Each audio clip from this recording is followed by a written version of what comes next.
Bonsoir, bonsoir, bonsoir à tous. Ce soir, on va commencer une série de, euh, de vidéos. Enfin, c'est pas une série de vidéos. On va regarder en plusieurs fois une vidéo. C'est un débat entre le leader Beth Jesus. Ah, je vérifie juste s'il y a du son.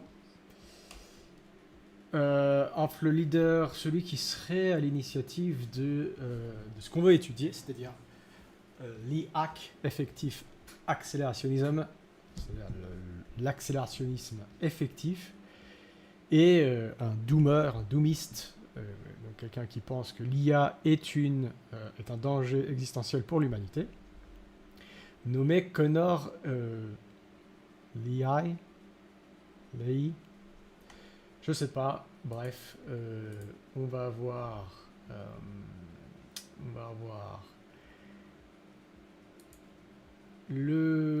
ça, on a une prise de notes, donc l'idée c'est un peu de prendre des notes de plein de trucs,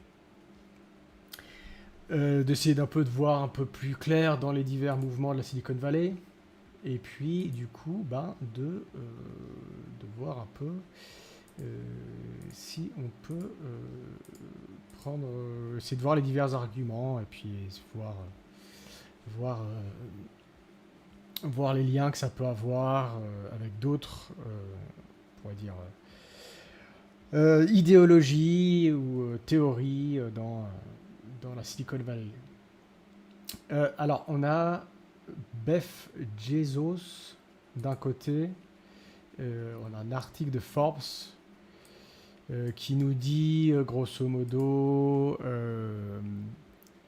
Forbes a appris que Guillaume Verdon, le fondateur de la start-up furtive d'IA Extopic, est un ancien ingénieur de Google et est à l'origine du compte Twitter provocateur menant le mouvement accélérationnisme effectif qui balaye la Silicon Valley. Andreessen Horowitz dit que c'est le saint patron du techno-optimisme. Garitan l'appelle frère. Et Sam Altman, le fondateur d'OpenAI, il plaisantait avec lui sur Twitter. En gros, c'est quelqu'un qui est très implémenté dans la Silicon Valley. Qu'est-ce qu'on nous dit d'autre sur lui? Je vais traduire directement, sinon. Andreessen Tan et plusieurs douzaines d'autres luminaires de la Silicon Valley, ont également commencé à s'aligner sur un mouvement que Jesus prétend avoir fondé, l'accélérationnisme efficace, et ou IAC. À la base de l'IAC, IAC fait valoir que les entreprises technologiques innovent plus rapidement avec moins d'opposition de la part des décèles. Donc c'est les décélérationnistes. Bref. Ceux qui souhaitent ralentir le progrès technologique. À voir à quel point ça se lie avec ce qu'on appelle la décroissance. Avec des gens comme les défenseurs de la sécurité de l'IA et les régulateurs qui veulent ralentir la croissance de la technologie. Et donc les défenseurs de la sécurité de l'IA, on pourrait mettre son adversaire du jour, qui est Connor Lehigh, qui lui est donc plutôt dans le camp des Doomists, carrément, puisque c'est quelqu'un qui est assez connu dans ce domaine-là. Je vais peut-être mettre ça ici.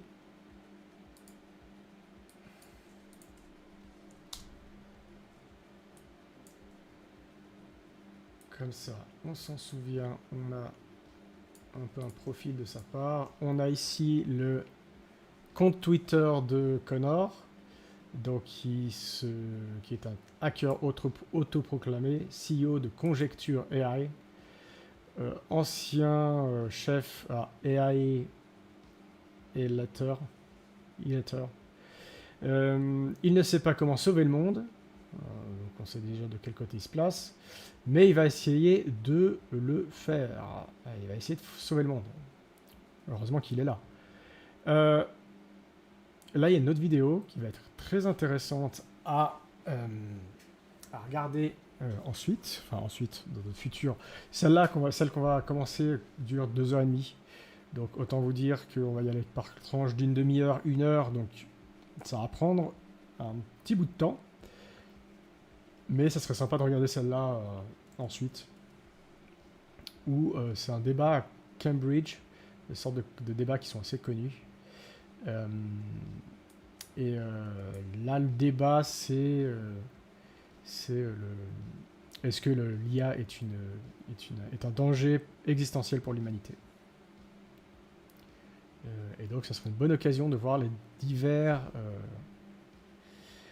les diverses opinions qui seront aussi développées dans cette vidéo. Et je développerai pas pour l'instant plus mon avis sur la chose, même si je connais pas tellement le mouvement IAC, donc je sais pas trop comment me positionner vis-à-vis de ce mouvement-là. Vis-à-vis des Doomists, je suis plutôt frontalement en opposition. À mon avis, c'est plutôt quelque chose qui, d'un côté, sert beaucoup de gens à faire le buzz. C'est plus facile de faire le buzz en faisant partie des Doomists et en ayant des affirmations extravagantes et sensationnalistes pour faire le buzz que de faire concrètement de la recherche en IA et de publier et de faire avancer vraiment le domaine. Bon, on va voir quand même, on va quand même étudier leurs arguments, on va essayer d'avoir, en tout cas, de mon côté, un regard assez neutre. Commençons. Alors c'est en anglais, par contre. Je crois que les vidéos qu'on a regardées jusque-là avant étaient en français. Ouais, elles étaient en français là. Bon. As I like to say, people should have the freedom of choice for sure. Sure, whatever. But libertarians are like house cats, fully dependent upon a system they neither understand nor appreciate. 100% agree with that, by the way. Like me and you handshake on that. Yeah, I there you fully go. agree on that. Good. I did not expect you to have this view, so thank you for elaborating on this. I don't think you're crazy. I don't think the EAC, some of your followers are crazy. But like a lot of the people that follow the kinds of beliefs you talk about, I don't think you're crazy. Yeah, we just think that currently the current discussion with AI regulation is led by the current day oligopoly, and they're the ones writing the laws, and so we're deeply skeptical of everything being written right now, but we're not in principle against regulations if they help acceleration. Right? In today's presentation, Jeff Bezos, also known as Guillaume Verdon, started the EAC movement, or the Effective Acceleration Movement. It borrows heavily from the idea of accelerationism, which means that we should hasten the advance of technology and capitalism. Donc il nous dit d'un côté, Jeff Bezos est le fondateur de l'IAC, qui se base sur l'accélérationnisme, qui veut accélérer l'innovation technologique et le capitalisme at the cost of everything else. Au coût d'à peu près tout le reste, ce qui, à mon avis, c'est une vue personnelle, ça. The main, theory of physics that is most relevant is thermodynamics. That's what Nick Land did. Like Nick Land allegedly used to be a Marxist, and he was doing Marxist capital analysis of what happens if techno-capital gains more and more power.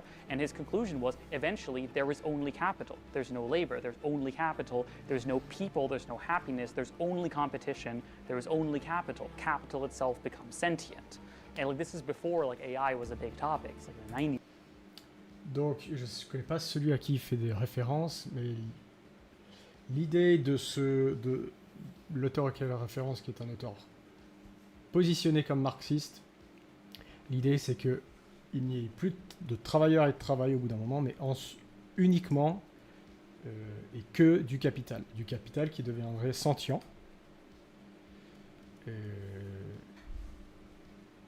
Donc une transition du travail vers du capital sentient, qui serait ensuite répartis, on sait pas comment. when he wrote this kind of stuff, right?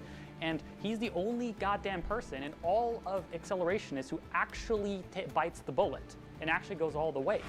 If you cap compute at a certain threshold for LLMs, that affects, let's say, drug discovery research, where we might need way more compute than that to do our research, right? Or materials research, and that has a net negative effect because it's still AI and above that compute threshold, right? And so what I'm arguing for is let's be very careful as to like what legislation we crystallize, and let's have it be as light touch as possible. I think there will be some regulation. I'm realistic. Bon, lui, du coup, lui veut, ils ne sont pas opposés aux régulations des IAC, mais en gros, il faut le minimum possible pour que l'innovation se fasse le plus rapidement possible. But I do think that we have to be mindful of like what we're going to affect in terms of potential positive effects of enabling high compute AI research. Like we don't want to shoot ourselves in the foot with any sort of regulation. I don't think what's been proposed so far has been good. On se tire dans le pied, il faut faire attention qu'on ne se tire pas dans le pied avec des régulations trop restrictives. Like, bro, you create a fictional character and now you take on his beliefs rather than your own on Twitter. Like, you're letting the Twitter algorithm pick what thoughts you think. Like, you can do better than this. You need to improve your mimetic hygiene. Yes, but that's the point. You want nuanced discussion. You don't want the shit that Beth is doing on Twitter. Like, if you had come in to here, like George but worse, then I would be like, yeah, you're Beth, go on. But you're not Beth. You're not. You don't want Beth. So who is this Beth guy? Well, he was recently on the Lex podcast. He's got a PhD in physics. In fact, he used to be a quantum computing engineer over at Google, and a man after my own heart in this respect at least. He's a big fan of thermodynamic intelligence, or the physics of intelligence, and fans of the show will know that that's right up our street. So certainly in that respect, I am. Donc c'est un ancien ingénieur de Google qui a travaillé dans le quantum computing, donc l'informatique quantique. C'est un fan de la thermodynamique et de ce qu'on appelle l'intelligence thermodynamique, ou la thermodynamique de l'intelligence plutôt. Qui c'est un sujet que je ne suis pas tellement abordé, donc ça sera intéressant de pousser aussi ce sujet-là dans le futur. I am a fan of Beth. Enforces this equilibrium in a top-down fashion, and that I think is a bad trade, and I don't want to take it, right? Great. And that's where Congratulations, as Lord of the Doomer, Honor Society, I bestow upon you the rank of Doomer. You are now become a Doomer. You are a Doomer.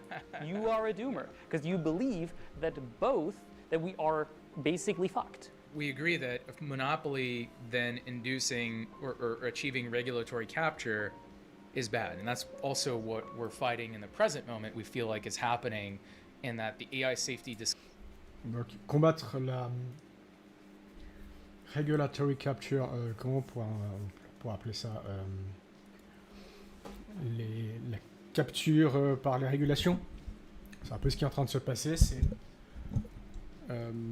essayer d'introduire des régulations de l'intelligence artificielle qui permettraient à tout un ensemble, ou un petit groupe en fait d'entreprises, d'avoir le contrôle sur l'intelligence artificielle. Et pour ça, le fait d'imposer des régulations et des règles trop strictes qui ne peuvent pas être remplies en fait par des petites entités, mais seulement par des grosses structures. Et du coup, ça empêche toute petite structure ou tout autre compétiteur de venir un peu embêter OpenAI, Google, etc. Parce que ils ont imposé, comme barrière à l'entrée, des règles, des régulations qui ne peuvent pas être remplies en fait sans avoir un capital extrêmement important. Discussion is being leveraged instrumentally for this regulatory capture. And I don't even disagree with you. Also joining us today is the world's second most famous doomer, Connor Leahy. Connor founded the Aloytha AI group and also co-founded Conjecture. And I was over at Conjecture in their offices in London. By the way, we filmed about 70 minutes of pre-interviews and smack talk, which is on our Patreon. And we also filmed about 30 minutes or so post-debate with Beth and Connor. So check out those videos on our Patreon. We can do such incredible things, and yet people have to fear for their lives, their stability, their family. They have to watch their parents grow old, the constant struggle of politics, of corruption, of all these things, and we can do better. Right. Okay, so you hear it here first, guys. EAC is not about maximizing entropy from the mouth of the man himself. It's about maximizing free energy dissipation over time, which is what out of equilibrium thermodynamics. Optimum, we're prone to being manipulated, right? Man, like, this is just cope. What you're describing is that reality is hard. We dropped a nuke on South Carolina accidentally. It's still there. It's in the swamp. It's still there. And it was pure luck that it was actually armed. The nuke was armed. And we got so lucky Then that what? it just I happens mean, it misfired. a city would have been blown up. The world would not have ended, actually. So Yes, sure. It's But like, Donc le but de l'IAC, c'est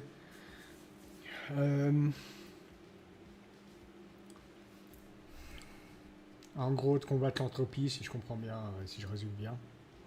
Et si je résume un peu grossièrement, ce qui est ok. Et Connor nous dit oui, mais en fait vous avez bien résumé que le monde est extrêmement compliqué. Il fait référence à cette histoire où les États-Unis ont perdu un avion qui s'est crashé qui contenait une tête nucléaire. Et une des têtes nucléaires ne s'est pas déclenchée seulement parce qu'un des boutons ne marchait pas ou tout ce genre. what happens if this is the rate? Every decade or two, we drop, a nuke on South Carolina, and our nukes get better and better and better. Eventually, the nukes are synthetic bioweapons. AGI, ASI, these kinds of things. What happens? C'est ok, mais quel lien avec l'IA? Et en quoi l'IA est quelque chose qui peut être déclenché comme une bombe atomique et qui aurait une sorte de réaction en chaîne? C'est un argument que j'ai pas mal entendu jusqu'ici. Ça m'a pas convaincu. C'est des choses qui sont largement différentes et ça me semble, l'erreur fondamentale me semble être que une bombe atomique, c'est pas stupide de construire une bombe atomique. Enfin, c'est extrêmement compliqué, mais c'est extrêmement facile, effectivement, d'en perdre le contrôle sur quoi.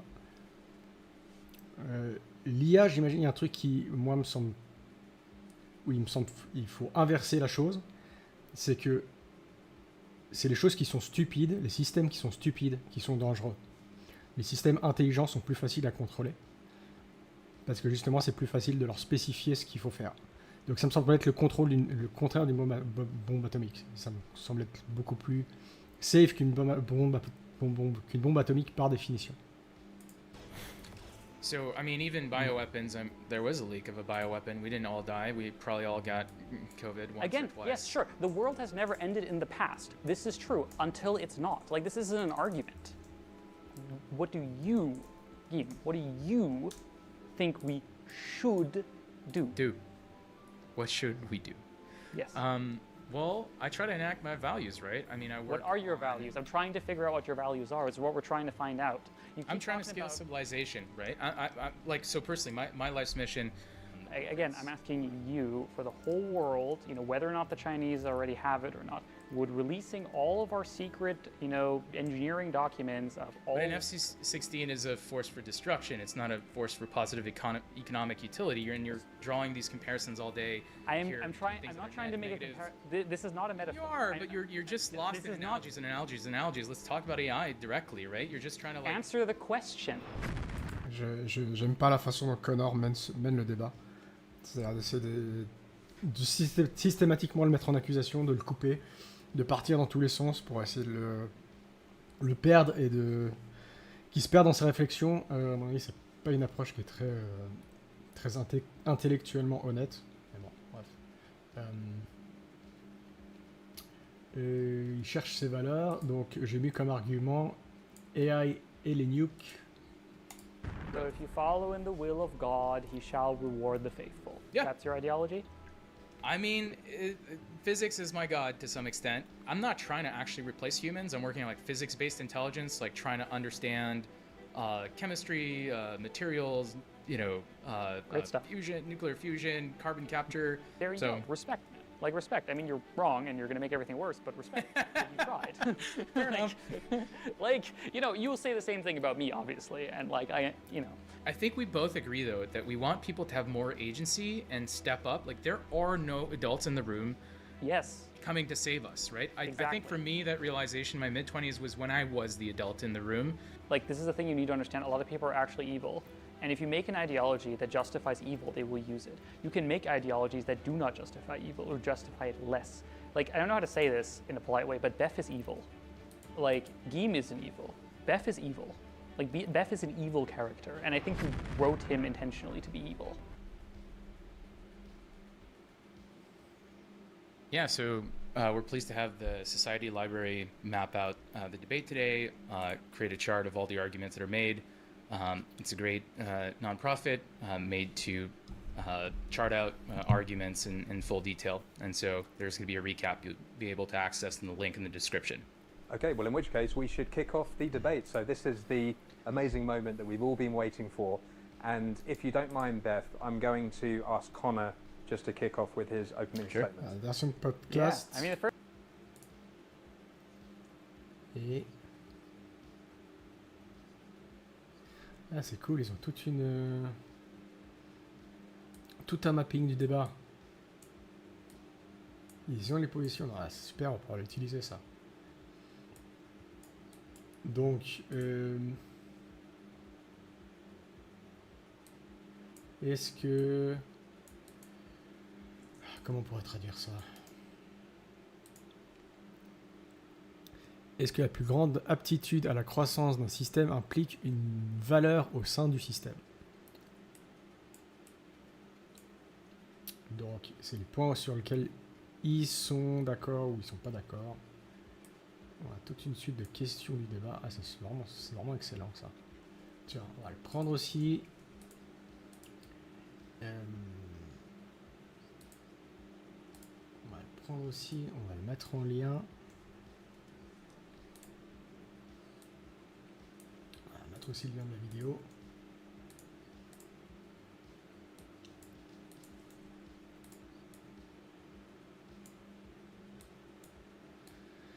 Tac, on va dire qu'on a les arguments de ce côté-là. Est-ce que j'ai pas... Ouais, idem. Argument.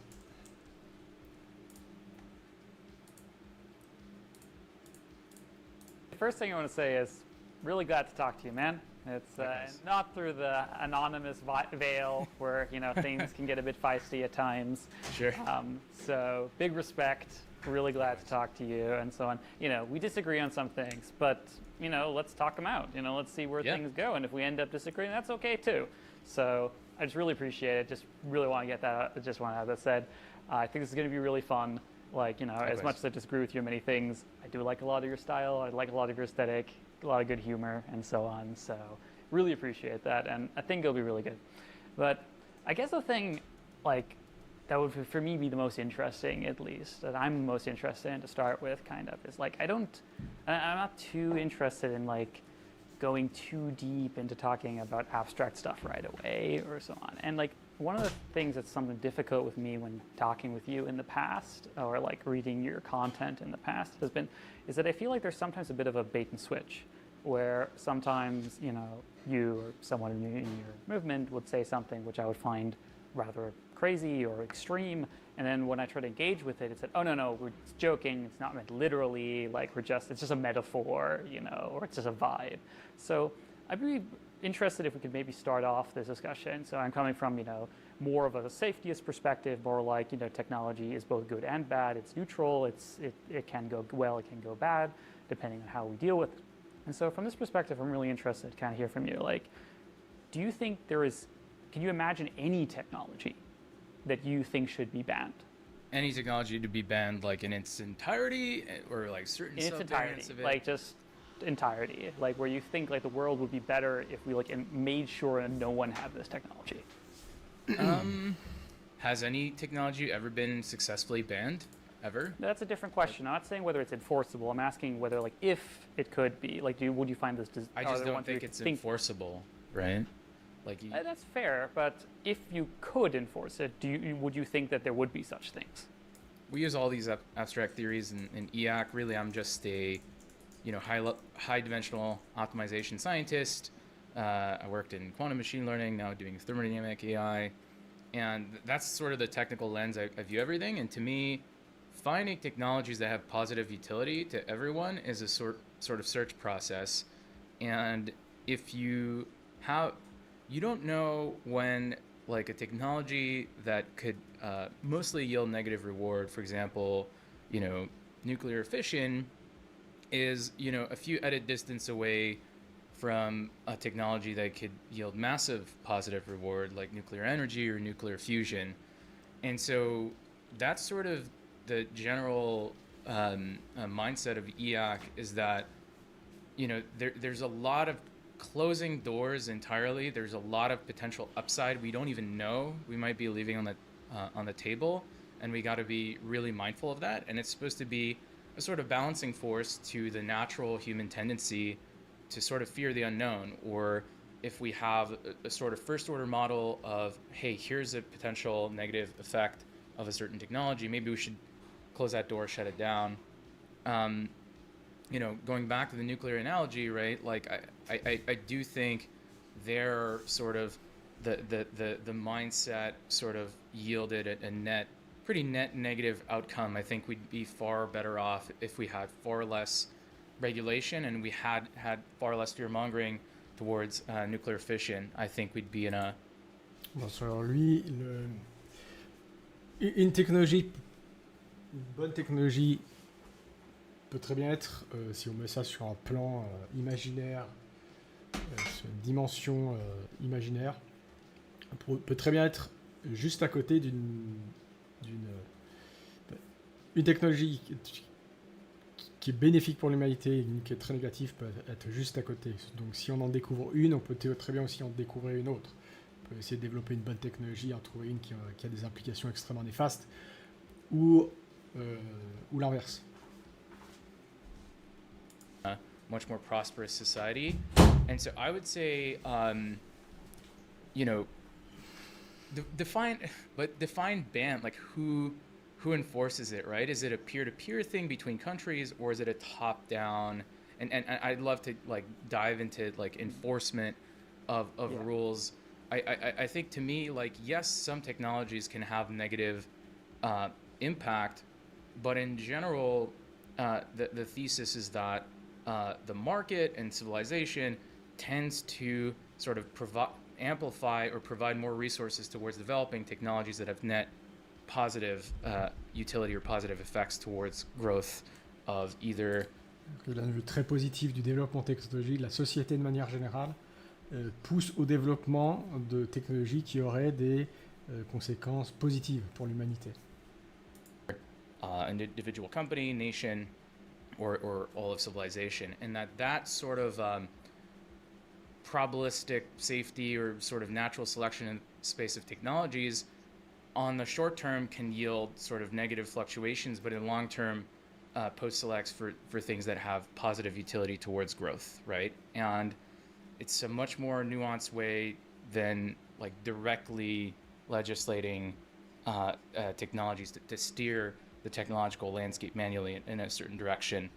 From at the end of the day, you have a model of how things would play out if you let that technology be unregulated. And I guess our core thesis is that this sort of adaptive algorithm that is the market is a better heuristic, it's a better online adaptive search than sort of top-down model-based control that would, include, legislating from the top down. And so, en gros, il est très libéral sur le plan économique.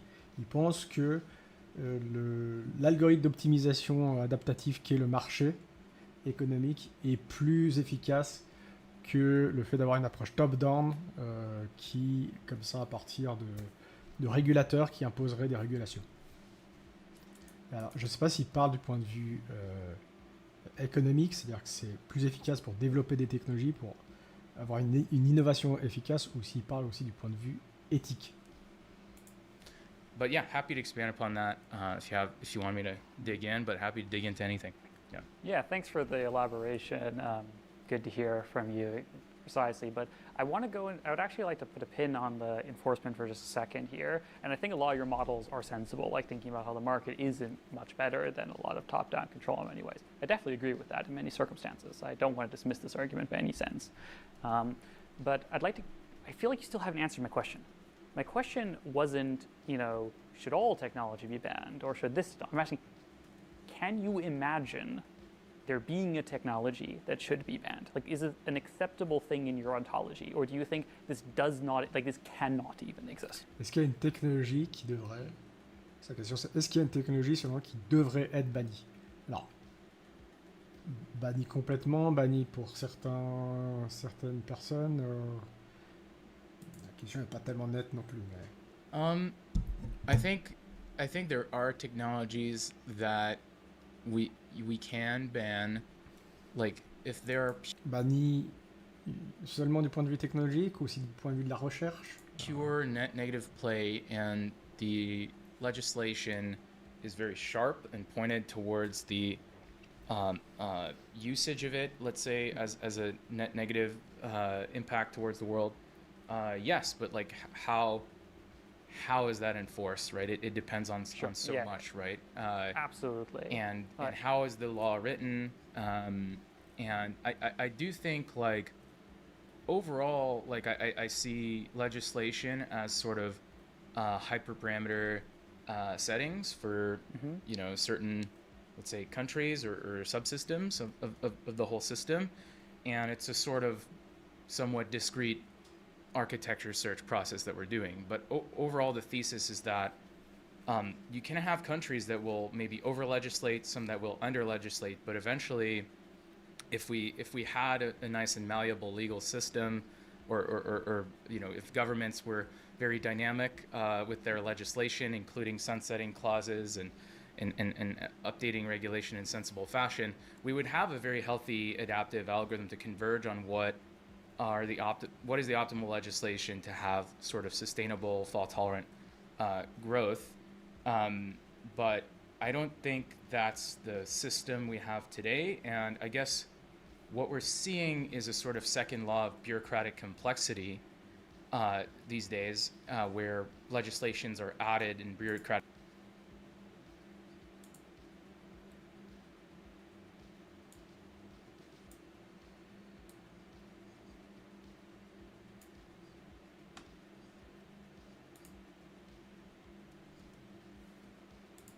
Complexities added, but not so much removed, and so the bias, right, as it stands right now, how we do things in government is towards this system is so archaic. Just like let the market regulate itself, and keep your hands off. And by market regulating itself, I mean, if I'm a company and I deploy a technology that is net negative reward to my peers, we have a sort of peer-to-peer formalization of sort of violence between corporations and meta-organisms, like lawsuits, right? And it's basically legal lawfare, legal warfare, and you cause economic damage to the other organism if it induces negative reward on the other ones, right? And so that's kind of that is a sort of restorative force towards not doing terrible things, right? To if I understand correctly, you perceive lawsuits as part of the market, because lawsuits are, from my perspective, regulation. Well, regulation sets the. La technique de débat de Connor, elle est assez efficace en soi. Il lead le débat et il demande systématiquement, il se met comme juge des arguments de la partie adverse. Il demande à la partie adverse de se justifier et de fournir des arguments. Ce qui est une très bonne position jusqu'à maintenant. The prior of how legal Très efficace. dispute will be resolved, but And you know, which there's things a are even continuum. legal disputes to begin with, like, and also the enforcement. Like, the reason lawsuits have teeth is that if you violate what the court says, they send police after you. Yeah, so the point, well, eventually, right, like if you can't peer-to-peer enforce a certain behavior, right, By which I peer-to-peer think, enforced, do you mean mercenaries? Like, what would that mean? yeah, well, I don't know, I'm just Yeah? very, well, I'm very weary, and we'll get into this. I would really like to get into that component of sort of the monopoly on sort of creating like a physical power asymmetry, right, through violence monopoly in a top-down fashion, and also having intellectual power asymmetry through AI. I'm very weary of having very strong top-down power asymmetry. I understand that your prior is that by deferring power to a higher node in the hierarchy of control of society, like let's say a government or some sort of leadership, you minimize sort of peer-to-peer sort of competition and friction by sort of having that authority sort of ensure peace. But I do think There's one that outcome, but yes, possible outcome. yeah, but I do think that we are in a weird. Well, this is a tangent for later, but I think we're in a weird period now where there is the window of opportunity for there to be sort of AI-assisted tyranny to be installed, and to me, that's one of the core existential risks to progress. I don't know if it's fully existential, but it's definitely going to slow down progress for a while if we have a sort of Big Brother style authoritarian panopticon. Like, I think in the present days, there's a danger that you have a monopolization and a centralization of AI that coalesces with government, and there's a control of information flow. There's a control of the truth, what we see as the truth, and then that does break democracy, right? Because democracy is the assumption that everyone is informed to some extent, can make their own judgment. Donc on est passé sur l'implication du contrôle de l'information pour la démocratie, puisque une démocratie saine se fait par l'information des citoyens, et donc ils pensent que ce contrôle pourrait supposedly uncorrelated endommager la variables, démocratie. which of course in the era of algorithmic amplification of information propagation, they're not.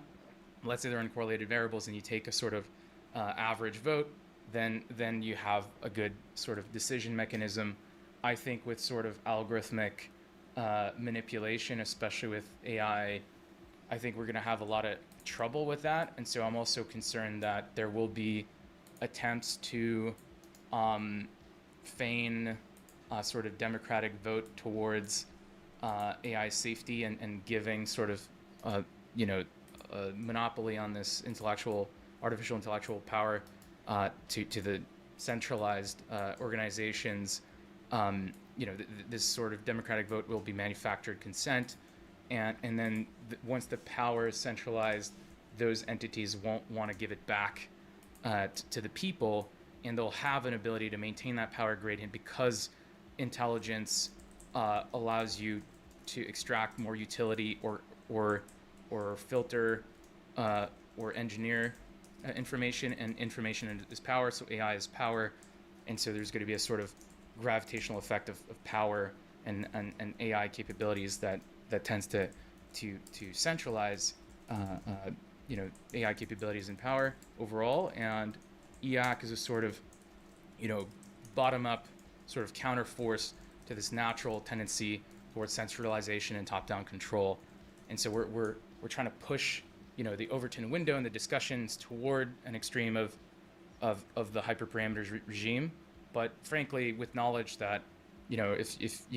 you or maybe being not yourself, you're fairly balanced, but like some people in the AI safety camp are very. Je pense que ce débat, il ferait littéralement péter un câble à des gens dans les sciences sociales, parce qu'ils parlent de la société, des systèmes politiques, comme des ingénieurs, des informaticiens. C'est des systèmes avec des hyperparamètres, il faut les pousser. Bon. quand on est là-dedans, on comprend ce qu'ils veulent dire. Mais c'est une vue qui fait vraiment totalement l'impasse sur toutes les connaissances en sciences sociales. Are very concerned with, or have a models with respect to which they're concerned about the future, and they want to, centralize the control, maximize safety, versus on the other end, we want to maximize freedom and lower the risk of sort of AI-assisted tyranny. Reality is going to fall somewhere in the middle in terms of policy, and that's why we got to have these discussions.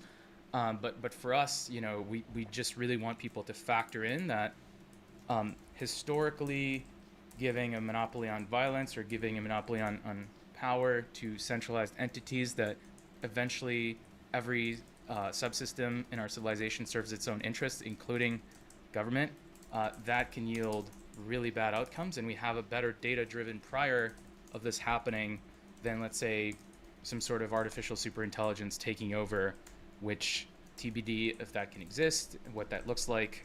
And so to us, that's like this sort of existential risk that we want to minimize, is kind of the erosion of our freedoms that seems progressive at first, and then all of a sudden, we're in a really bad spot, and we're in a sort of top-down enforced dark age where, freedom of compute is non-existent, freedom of access to AI and freedom of access to information is no longer a thing.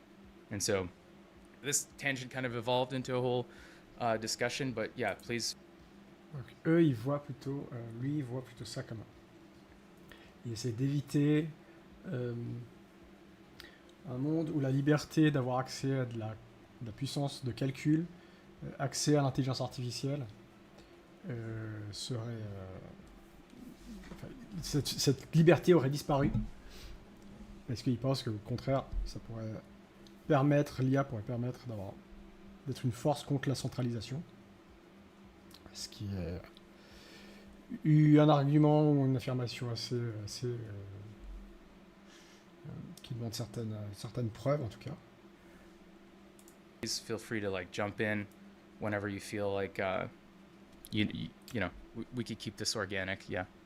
Yeah, so it's a lot of nice word celery, but from what I can tell, you made 5 to 9 points there that were only tangentially related, and I could address them individually, but that's a bit difficult. So I'd like to bring us kind of back to what started this whole tangent, which again, I feel you still haven't answered my question. Do you believe all technology should be unregulated? Yes or no? Why? I mean, there's no absolutes, right? I think that... So that means, no, you think some technology... C'est un faux dilemme, te laisse pas avoir. That's no. Sure. Yeah, okay, sure. Cool. Okay, this is what I want to establish. This is the question I wanted. Because this would be a crux. Because if you had said yes, then that would have been a crux for me, and we would have to talk about that.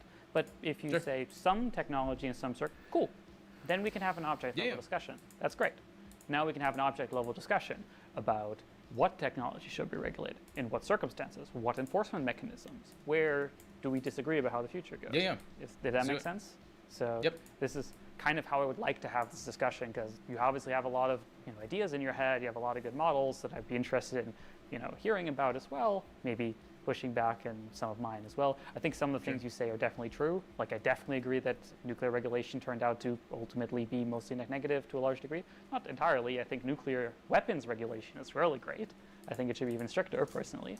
But I definitely agree with you. There's a lot of side effects of this. So, yeah, I think you made some good points there. But there's some I also disagree with, and I'd like to understand your position a bit more. So, I'd like to, just to understand, again, I'm just trying to understand kind of how you view the world and so on. So, I have a question. What is your opinion on leaded gasoline? Leaded gasoline? Yes. Yeah, I mean, I think that it's good that it was banned. I mean, it was net negative, and I think that it induced a sort of selective pressure on the space of technologies that was for the better, right? Yeah, but it was banned by the government, not by corporate to corporate interests or anything like this. Well, I mean, at some point, if you have enough data that people are suing each other for the same cause, right? You've caused me brain damage by putting this chemical in your stuff, then you can kind of crystallize that sort of prior that like this thing tends to happen into legislation. I think that if you're trying to draw an analogy with AI right now, I think the landscape is moving so fast that we don't have enough data of how things go wrong, and we don't even know where models and compute are going, that it's far too early to set things in stone. And again, I would be less aggressive on pushing back if there was Hello. a precedent of like sunsetting regulations, which doesn't tend to happen in our current system. And so for me, it's like, let's be very careful to have these one-way decisions where we close the door on a whole spectrum of certain technologies. Let's say we have compute caps and whatnot. We should be really, really thoughtful. And I'm just very skeptical that our models of how this thing will evolve, the progress in AI, are necessarily accurate. Whereas like with the lead, I mean, there was many studies like, hey, like this is really bad for humans. I mean, it took decades. Many decades. It took, well, it is ruined what it whole, is, like right? it caused massive damage to whole generations of people. But I mean, how else you still like before, even with top-down policies, right? You can make decisions that take time to realize the nth order effect, and then you have to readjust, right? So whether the point, like whether you're biased towards under or over legislation, you can screw up in many ways, right? And that's that's the thing about top-down regulation. You got to be very careful and thoughtful and make sure your model's accurate, right? And not only go ahead, please. If we agree that you can screw up in both directions, I think we're on the same page there. This is no question for me. I think a lot of the regulation that has happened, and I like you bringing up the point of sunsetting laws. This is definitely a huge problem. Like there should be something like every law has to be like rechecked every 10 or 20 years or something. Yes. I think this would be fantastic. I'm strongly in favor of this. So I think this is a good prior that you bring up here, is that like given the ways that laws are currently handled, how they're like never repealed and so on, we should increase our skepticism towards passing new laws and regulation. I think this is a very reasonable intuition to have, and I want to acknowledge that it's a very reasonable intuition to have, and it's one I have as well. But this doesn't generalize to me then necessarily we shouldn't do any regulation, which you don't seem to believe either. So we're kind of on the same page there. And I also want to make very clear here that like I'm not some guy who thinks that like government is awesome and great and regulation is awesome and great. By no means. Try to keep my identity small. I don't really have a politics. I don't care about any specific word or any specific flag. What I care about is what works. What I care about is, under my best models of game theory, of technological progress and whatever, what leads to the best outcomes and avoids the most catastrophic outcomes. And I think you would agree with that as well. I'm sure you're trying to do the same thing. Yeah. And so I don't think we disagree. I think we're on the same page. We just have different models of the world. Exactly. And that's why we're having this discussion. That's why it's going to be interesting for people to listen. Great. So I'd like to go a little bit into some of my models here. So you talked about how, for example, is that like we just don't have data about how things go wrong. And this is reasonable. And I wouldn't dispute this. Like, do I know how AGI will end the world? I don't know literally. I don't have studies about AGIs, control two different planets, and do different solar systems. One of them has AGI, one of them doesn't. I don't have studies like this. And my claim is you don't get studies like this. This is just not how things work. Like, there are certain, what the world you describe, where you can try things, you can, fuck up whole generations of people with poison in their head and then fix things afterwards, is an ergodic world. This is a world where you get to retry. It's a world where you can fail a couple of times, blow your hands off or whatever, but the next generation is going to be fine. And my claim is, and I'd be interested if you disagree with this model, is that at some point you exit this world. The world is not ergodic, actually. It's actually very non-ergodic. You can die. There's technology that you personally cannot invent because in the process of inventing it, you kill yourself. Like, a part of inventing nuclear technology required us to invent technology to not die while handling nuclear material. This was a very important part. Otherwise, you just can't develop it because you die. So I'm wondering if you agree with this. Forget AI for a moment. Donc d'un côté, on a l'argument comme quoi On a un système, on a le système capitaliste, le marché libre qui serait capable de faire de l'innovation, d'inventer plein de technologies, et que c'est globalement un système qui est capable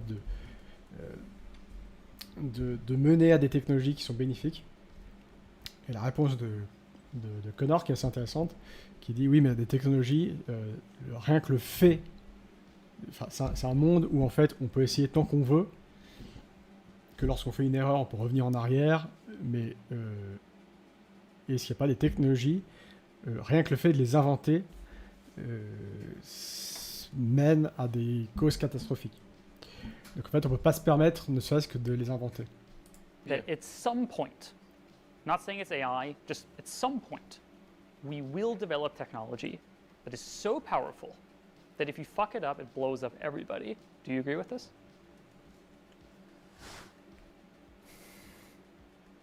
I mean, in principle, we could already do that if we build a big enough nuke right now, right? Like Yeah. we could just blow up the Earth, right? Yeah. But have we done that? We Yeah, but still like, develop nuclear weapons, right? Yes. This is a follow-up question. I was just interested if like you think this is possible. So I would agree that like I think we're already in a non-ergodic world. There's already action chains accessible to humans that are non-recoverable. Like if we went down these action chains, we don't learn, we don't get to retry. It's just over. And so when you're dealing with a non-ergodic world where there are traps, there are paths you can't recover from, you have to play different strategies.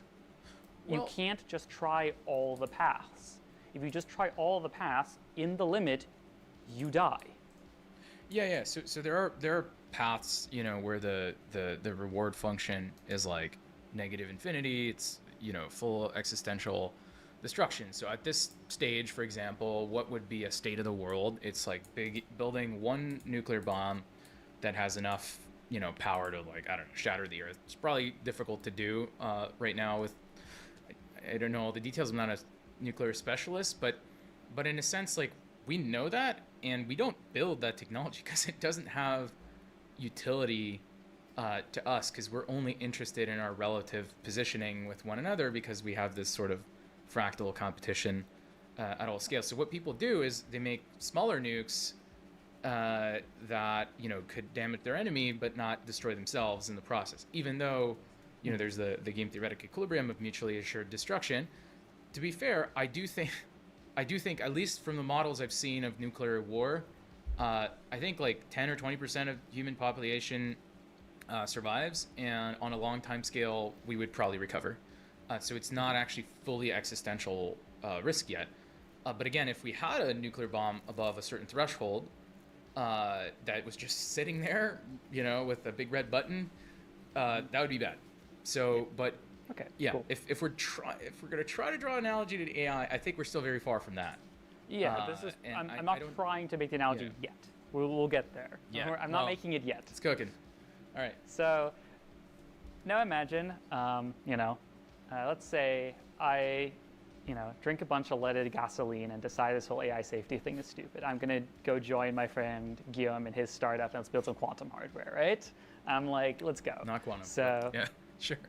what? Yeah. Sorry, I don't know the details of your actual. Don't worry stuff, about but it. like, Yeah. let's say it's quantum because it sounds cool. So, Thermo. Sure. yeah, Yep. thermo, quantum, whatever. But let's go with quantum for a sec. So let's say I join you. We work on some cool hardware chips, and we're doing some You're a physicist, so like you know, I'll use some physicist stuff, and I know this is not exactly correct, but indulge me. And Okay, fair enough. let's say while we're doing our experiments late at night in our secret laboratory, we go through the data, and suddenly we notice, oh shit, we're in a false vacuum. So what Oh. this means is for the viewer, a false vacuum is a hypothetical quantum event or a system where the vacuum energy is not zero. What this means is that if you could trigger what's called a vacuum collapse, you would basically destroy chemistry. It's just like there would be an irradiating shell outwards where all of physics, like all the stars stop, all of life stops, everything. And this could happen very suddenly with a very small trigger. Hypothetically, this is probably not true, but let's say in our hypothetical experiment it was true. And we find out that our hardware can trigger a vacuum collapse. Like we figured out how to do it with our hardware. And this hardware can be manufactured, say, with a you know, in a semiconductor fab. If such a technology existed and you and me had it, what do you think we should do with it? I think that if the vacuum was in a Si, on vit dans un univers en vacuum. Si l'hardware qu'on construit, il pourrait lancer cette destruction totale de l'univers. Si ça sera accessible à tout le monde, est-ce qu'on devrait le construire? Si, avec des si, on mettrait Paris en bouteille. Il le pousse à répondre à une question en posant 50 hypothèses qui sont totalement irréalistes pour ensuite démontrer son point. Ça me semble être un raisonnement qui est complètement fallacieux. For reference, it's like instead of being in the ground state of the quantum field, you would be in a literal local minimum. Then there's a true ground state, and then first of all, I would imagine that to engender this jump, you'd need quite a bit of energy. Another thing is like, anyways, I don't believe in false vacuum. That's a whole I don't either, discussion. To be clear. But yeah. But essentially, I think like if that were the case, that a tiny nudge would blow everything up, we would be in a highly unstable situation. Mm-hmm. I think that there is a certain, like, even if you formed a world government and you alerted the authorities, and this would be the most secretive secret on Earth, it would have a certain coherence time, a certain shelf life, and basically we'd already be dead. I would basically price this as just terminal at that stage. I don't think that's the case. I don't think there's anything like that that's the case. I mean, some people thought a more realistic scenario is if you theoretically crank up the LHC high enough energy, you might create a black hole.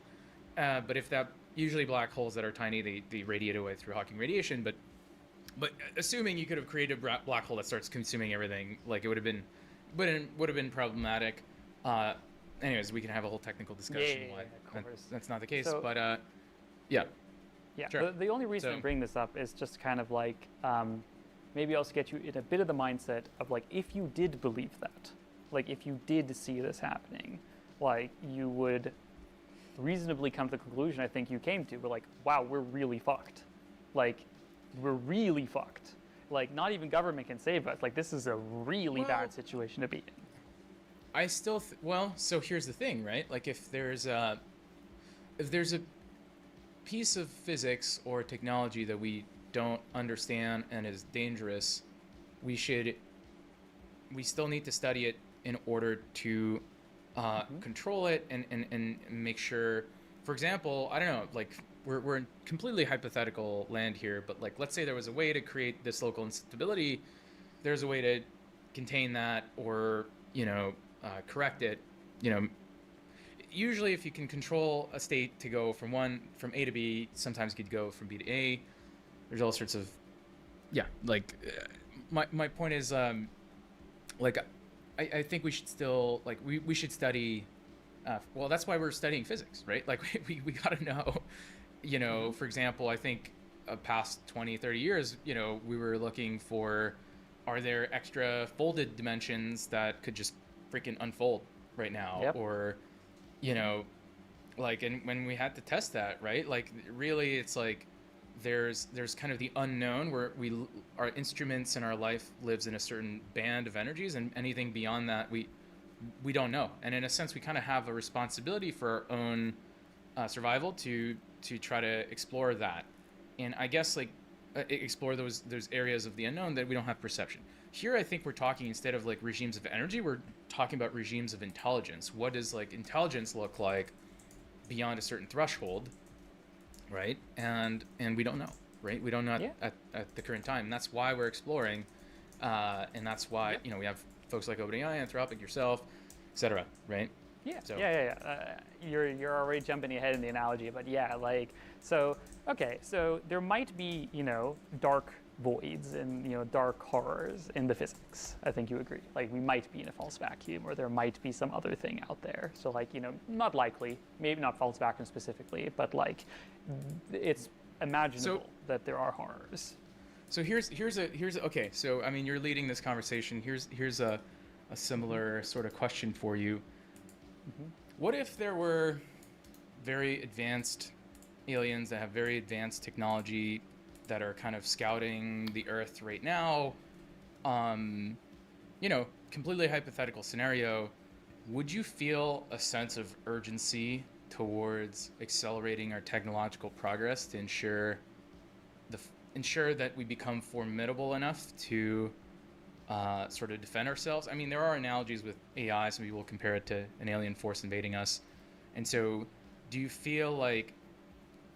you feel there's a sense of urgency to make humans more formidable in order to ensure our safety against the unknown, right? Like, could also be, you know, I mean, at some point we're going to oscillate out of the galactic plane and there's going to be more asteroids. We need much more control of the rocks that are getting hurtled our way. So we have a responsibility to scale up our space exploration technologies for survival. On va terminer cette partie, là, cette section, et puis wouldn't you feel that urgency? À côté, je fais une prise de notes.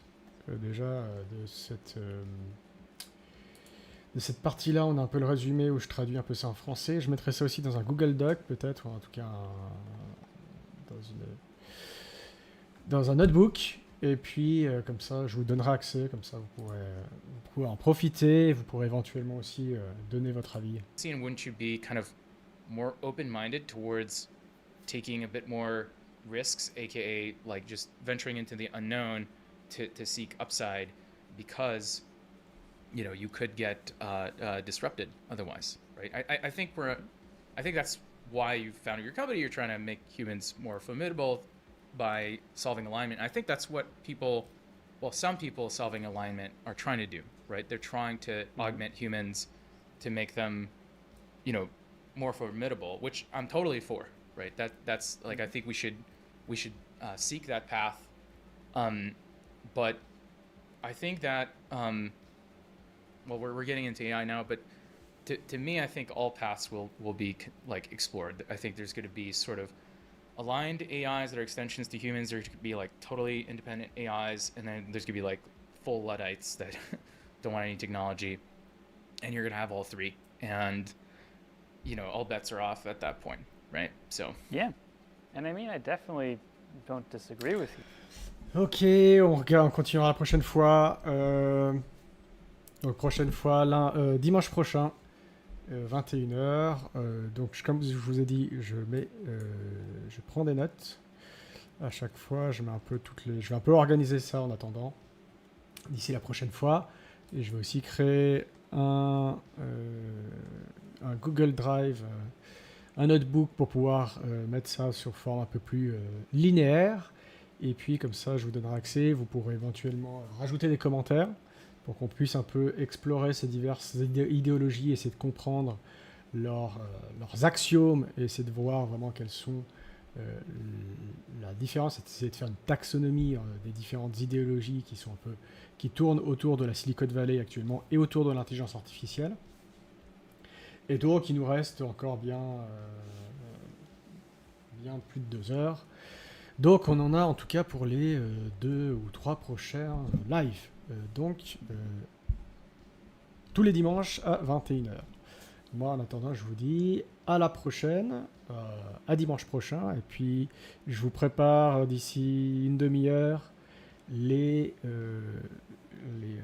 AI News de la semaine sur Google Gemma et Stable Diffusion 3. Ça sort d'ici une demi-heure, je pense. Ok. À la prochaine. Ciao.